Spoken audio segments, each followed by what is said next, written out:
In the vintage times, Henry wanted to be a clown more than anything in the world.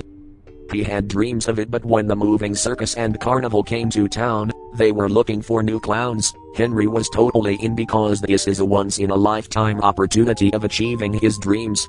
So now he wears a jovial, colorful costume with bells holding a funny little horn and a painted smile on his face. He would make the crowd laugh and cheer for him as he danced around while honking his horn and his bells jingling, and so many tricks as well. And after the performance was over, he would hand out colorful balloons to boys and girls, big or small. Everyone loved Henry so much, in fact, that even the ringmaster himself and the cast praised him, as he was promoted the best clown that the circus has ever had. He had it all, but then one faithful day at another show rehearsal held by the circus and carnival, Henry was performing a death-defying tightrope walk. Everyone continued to cheer his name, but then disaster struck. He lost his balance and fell off the tightrope. Everyone thought that this was a part of the act, and they watch Henry as he plummeted down to his doom.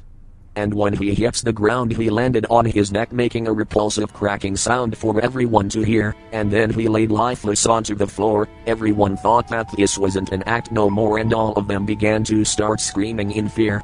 Some of them are confused and shocked, and kids are crying as well, and some parents are trying to cover their children's eyes so they won't see his corpse. And after the show was short-lived, one day later, the ringmaster and the rest of the cast were distraught, and so they made arrangements for Henry's passing. After his funeral and his burial were held, the circus didn't feel like the same no more without Henry. 1 week has passed and they are still mourning at the loss of poor Henry, but little do they know that the show wasn't over yet. And so Henry's spirit has risen from his grave, still with a painted face and a colorful costume, but this time his costume is old, dirty, tattered, and a little bit of blood stains on it. His bells are slightly rusty now, and his painted face, which used to be filled with so much innocence, but it's now filled with fear, hatred, and vengeance. His smile is not the same happy one no more, but instead a menacing grin with yellow, crooked teeth, and green glowing eyes filled with rage. And then another show was hosted at the circus and the carnival, but one of the cast members were missing. The ringmaster tried to look for him, but found no clue of where he is.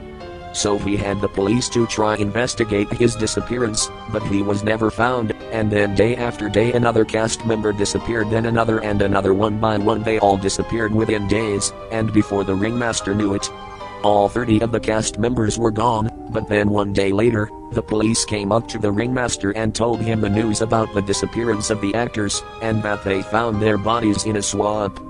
All of their necks are broken, and they are holding colorful balloons as well that are tied to their hands. This made the ringmaster more upset, and there wasn't a show that day. And so when the last day of the circus and the carnival, and they were about to move to another town, everyone was still having the time of their lives. But the ringmaster, on the other hand, just looked at the carnival and thought to himself that all of those people are having a good time.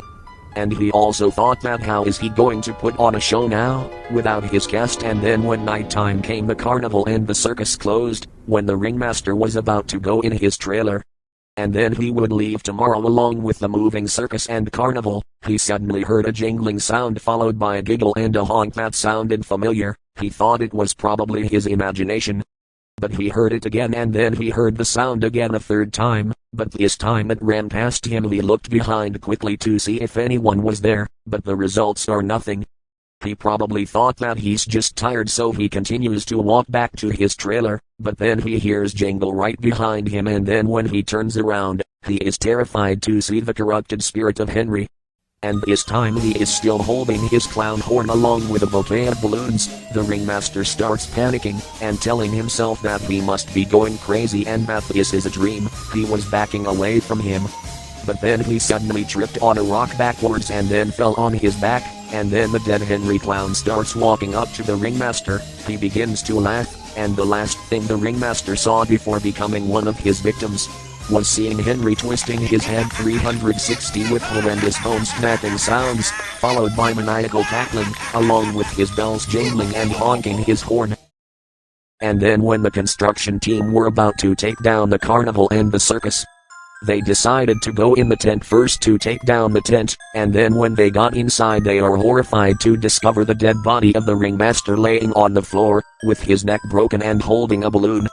The police were instantly called, and then after the investigation with the death of the ringmaster, and the coroners dragged his body out on a stretcher, the real investigation began.